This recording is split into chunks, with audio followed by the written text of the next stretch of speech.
Well, hello, everybody. Thank you so much for joining myself. I'm Liz Wooten-Reschke. I am the president and CEO of Connect for More, a consulting and coaching firm based out of Tampa, Florida. I am so pleased to have a good friend and great colleague with us today to talk a little bit more about his effort, his new book, and also the title of Courage and Connection. So really excited. So Hardy, welcome. Thank you, Liz. I appreciate an opportunity to visit with you and share a little bit about the Hardy journey.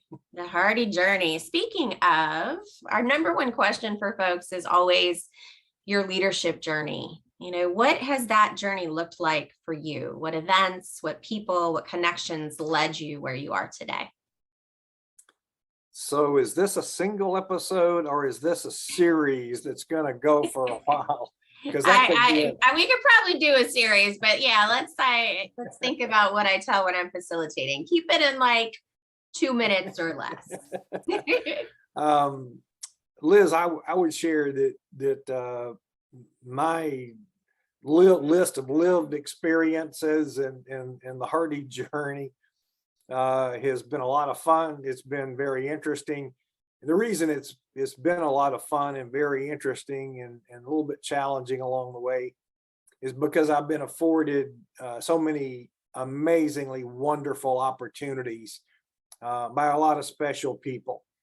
And I've had opportunities that especially at an age much younger than what I am now, that most people don't get, or they have to wait until much later in life.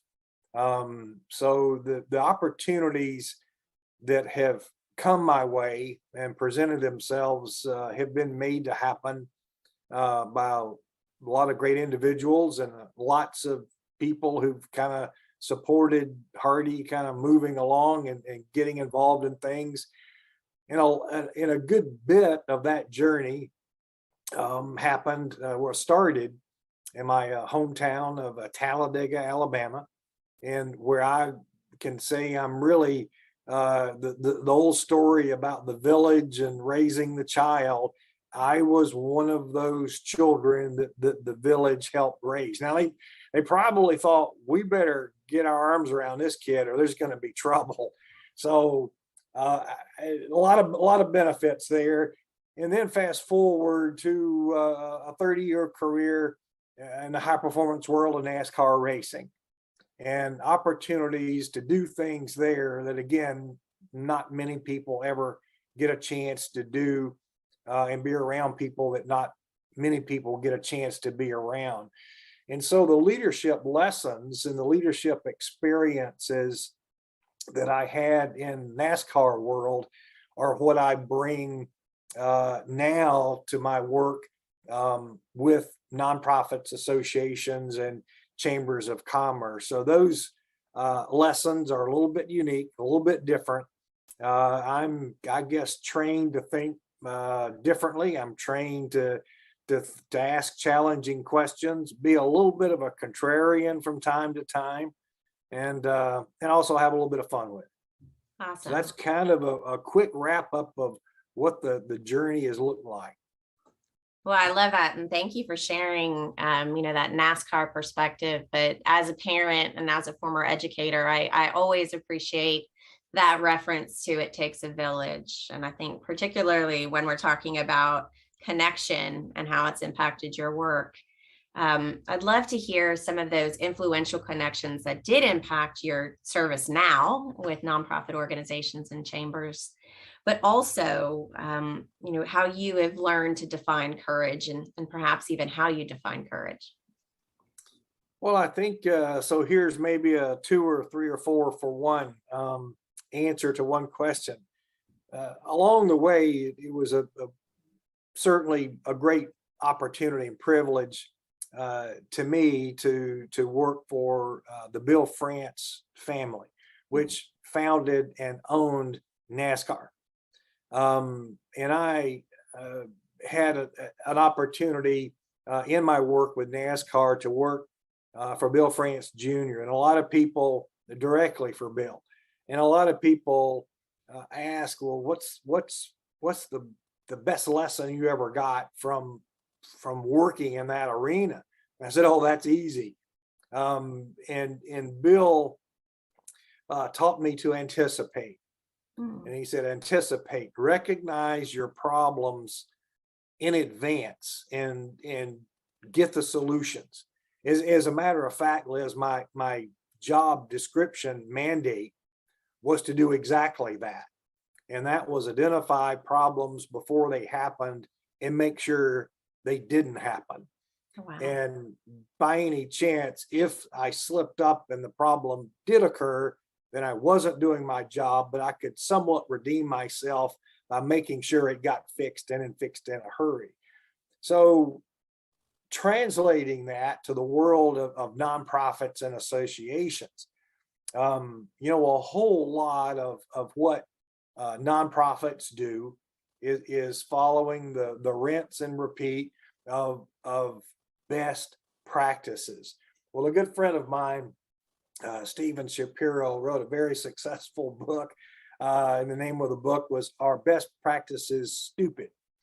Well, with Liz, with Steve's permission and his his cooperation, I retitled that, and for speaking and training and writing purposes. So now I use "Our Nonprofit Best Practices Stupid?" So a little bit of a tongue in cheek, but what happens is we've decided, okay, this is what everybody else does. And so we are just gonna do it that way. And it's kind of that, oh, why are you doing this? Oh, well, it's because that's the way we've always done it. So getting into your question about you know, how has that impacted my work? What's the definition of courage?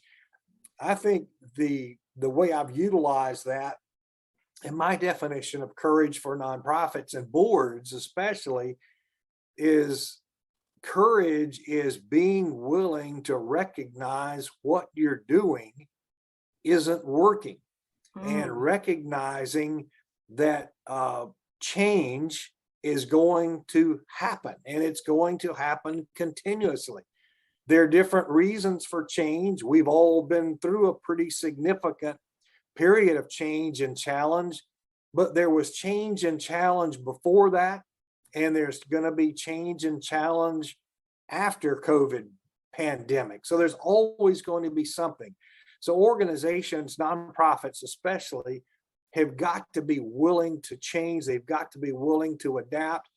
And Liz, what makes that difficult is anytime you're talking about change and adapting, what it gets down to is changing behavior. And that's not, as humans, that's not an easy thing for us to do. It's quite often not an easy conversation to have.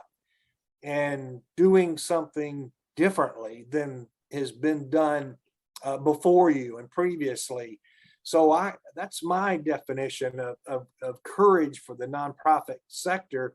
Those organizations who are willing to think differently and act differently in the face of what everyone else is doing, but making sure they're taking care of themselves, creating sustainability for themselves moving forward to whatever the future may hold.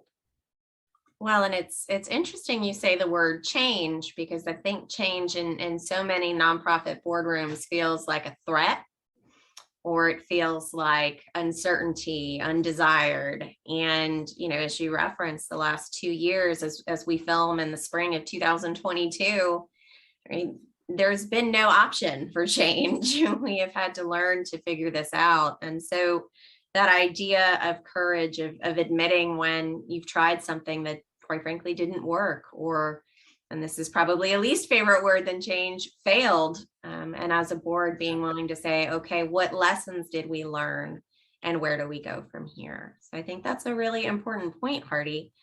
As you talk about, you know, change, one of the things that we found at the Connect for More team is that boards of directors or even staff and board working together are not as connected as they could be. So, in your experience, what do you think, or why do you think board leaders are struggling with connecting so much with one another and with staff as well? Well, that's really a great question, and somewhat of a commercial plug for my book. That's what the whole Stop the Nonprofit Board Blame game is based on. So, but the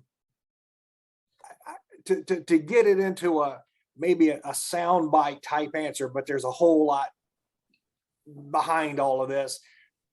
It's nonprofits, their boards, and then the nonprofits and their boards. And when I say nonprofits, I'm talking people, the staff. I think all too often, this relates to my previous comments, we're caught, Liz, in a recurring cycle of board relationship mistakes. There's a reason why that two individuals enter into a life partnership, and then after a while it doesn't work out. Well, how often do those two individuals separate, and for whatever the reason might be, and then as they go down the life path, and then each individual meets new and other people that they want to get into a long-term commitment, a long-term relationship with. And then after a while, what happens? It's the same result as the first time around. So a lot of times, anyone who has been involved in relationships and relationship therapy, it's very rare that two individuals who are struggling in their relationship, it's very rare that it's 100% one-sided. There's probably something that each of those two individuals have contributed to the relationship not working out like they had hoped for in the beginning. That's the same thing with nonprofit boards, their staff members, and the nonprofits. So there is my experience and research shows me, I've been on a quest to answer the question, why don't board members do what they're supposed to do? Well, I've found the answers. And a whole lot of that is because nonprofits continue to make the same relationship mistakes with their board members. And that's why it's so difficult to build that culture of connection that you're asking about. Well, and as you said, that repetition of the same relationship missteps or mistakes, I mean, whether it's in a marriage, a friendship, a relationship, or a board service partnership, I often find that a lot of our boards, particularly nonprofit boards, do not take the time to do the work that it requires to keep the spark alive, as it were. So, thinking to that, what are a few tips, without giving away your whole book, what are a few tips that you could give us from that perspective that would help our next right steps as we think about how do we keep our board members engaged, but also what is our role as a nonprofit staffer or as a board chair? What is our role in that process? What do you have for suggestions for us? Well, some quick tips for both board chair, and I appreciate the way you frame that, both the board chair and the staff involved with the interaction with the board itself. So, and I would encourage our listeners to write these down. Get your notepad, get your iPad, type on the phone. But number one is absolutely get clarity on expectations. This is where we we fall down. We don't do a good enough job explaining to a board candidate, a board prospect, what the heck exactly is it that we expect that prospect, that individual to do.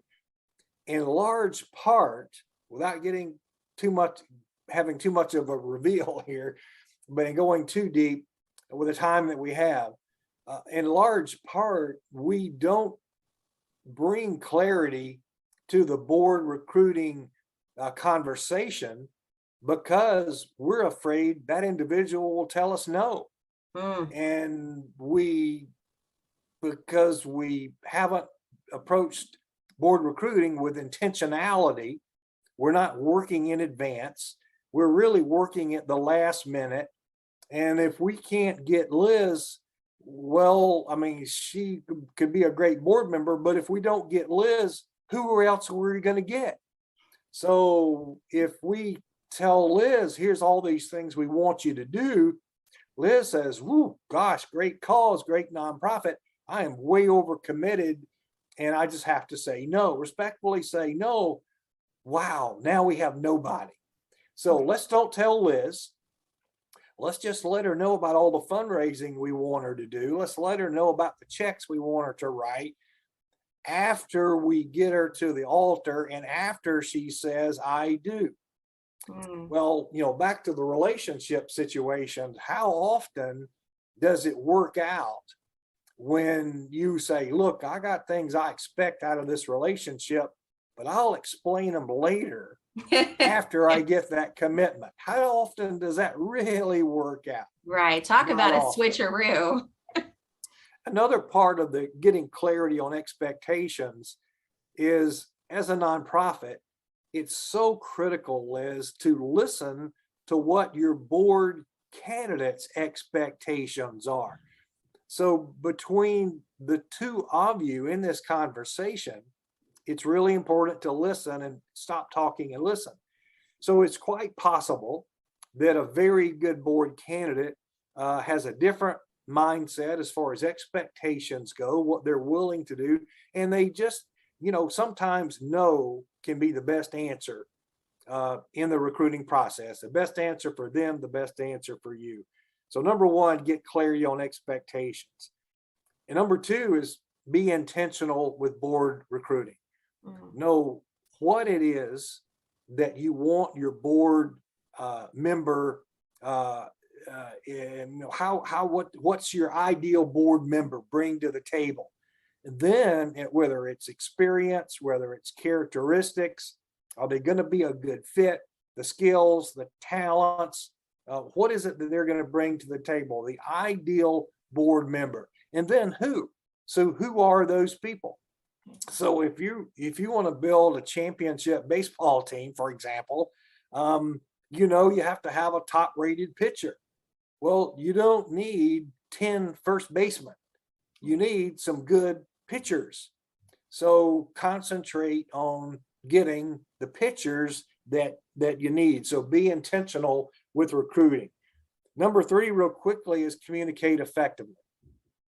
The number one, my research shows, so my nonprofit research with nonprofit board shows me, and I'm a little bit slow on the uptake, but the research involved with 48 years of marriage to the same individual has shown me that communicating effectively is critically important in a good, maintaining a positive relationship.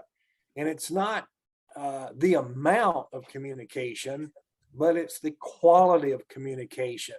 And it's so important to recognize that it is individuals, as staff, you're working really hard to crank out the reports, to crank out the minutes. But do you know how your board members individually want to receive and process information and data? So you may be turning off board members instead of turning them on because of all your great reports. But communicating effectively is a number one critical issue in maintaining good relationships. Another item is create a positive board experience for your board members? Are your board meetings a cannot miss this meeting at all cost? I want to attend. It's going to be dynamic. I'm engaged. I get to have conversation. I get to participate in the meetings. There's going to be some social interaction time when I get to see my good friend Liz, and we get to share and talk about what our kids are doing, and just having some good social interaction time. That's so important. Or are your board meeting situations, well, you know what? I've got 3 other things I can do. They're not going to listen to me. They don't want to hear what I have to say. There's no time for social interaction. I'm not going to, it's just really a waste of time. Nothing's getting, so I'm blowing it off. So all of a sudden, that opportunity to create a culture where your board members really want to be a part of what's going on, you can either build it or you can just watch it fall apart. And then the last one, this is so important, Liz. In volunteer 101 is thank you, thank you, thank you, thank you. So you can't say thank you. You can't show appreciation enough. And it's one thing, again, in relationships, I've learned it's one thing to tell my wife how I feel about her, but it's a little bit more important to show her, right? So what are those signs of appreciation? So how can you show your board members that you appreciate their commitment, appreciate their passion, appreciate their time, the recognition of the difference that they're making? And also tie directly into your question about creating a culture of commitment and a culture of performance, Liz. Recognize the performance that you want to have followed. So if a board member is doing a great job interacting in meetings, asking good questions, being engaged, being collegial with their other fellow board members, recognize that behavior. It's just like your kids or your pets. I mean, you recognize the behavior that you want them to follow, right? So those are 5 quick tips that will help build a good, positive, productive board culture. I mean, at the risk of sounding trite, like governance gold, Hardy, really. I mean, governance gold about those 5. And the idea, as you said, of, holding one another accountable like any good partnership and serving as a sounding board. And so many great nuggets there about the intentionality of the recruiting process, being willing to be clear about what those expectations are, actually listening to what a board member wants to do. And then I love that positive experience. Nobody wants to go to, number one, a boring meeting or a contentious meeting, or just, a quick hour of, down and dirty data. But it's an opportunity, as you said, to show appreciation and communicate with folks the way they want to be communicated with. So Hardy, I know, and I've put the book up here and I'll share it with our folks too. This is an incredible resource, and we are so really pleased and proud that you put this book out this year, because you and I have had conversations for many years now about nonprofit governance. So how can we continue to support you? What's up next for Hardy? I know there's a lot on the book tour agenda, but how else can we support and share your work with our nonprofit leadership community? Well, thank you, Liz. What's next for me for the foreseeable future for a while, in a very good way, is working with organizations to help break the cycle of frustrating board relationships so they can indeed benefit from fully engaged boards. And so that's my mission. And that's what I'm wanting to achieve. And how can you best support? Well, just encourage the nonprofit connections that you have to buy a copy of the book and benefit from the lessons and the messages that it offers. Thank you. Absolutely. Well, Hardy, I really, really appreciate your time. And as always, the conversation and connection that we have. But I also appreciate you being willing to talk about courage. I know courage is not always an easy and accessible topic for so many of us who are in that subject matter expertise sphere. And so I appreciate your willingness to show up and talk to us about that Certainly. today as well.